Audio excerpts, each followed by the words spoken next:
ముఖ్యంగా ఇక్కడ ఇది ఇంకొక బలమైన స్టార్ కాస్టింగ్ చాలా బాగా చేశారు ఆయన.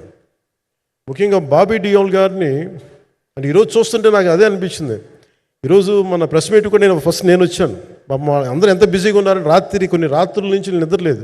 మన మనోజ్ పరమహంస గారికి కానీ, రత్నం గారికి కానీ, జ్యోతి గారికి కానీ పాపం ఈ సినిమా ప్రమోషన్ సింగిల్ హ్యాండెడ్గా పాపం నిధి అగర్వాల్ భుజాల మీద వేసుకొని నాకే బాధ అనిపించింది. పాపం ఒక అమ్మాయి తన కెరీర్ తను చూసుకోవాల్సిన అమ్మాయి కూర్చోబెట్టి నాకే సిగ్గు అనిపించింది. I have to truly appreciate you. అంటే చాలా పాపం అన్నీ వెళ్తూ ఉంటే నాకు ఇదేంటి సినిమాని అనాథలా వదిలేశారండి అనిపించింది. సో నాకేమనిపించింది, ఈ సినిమాకి ఎవరు అనాథలా వదలలేదు, నేను ఉన్నానని చెప్పడానికి వచ్చాను ఈ రోజున.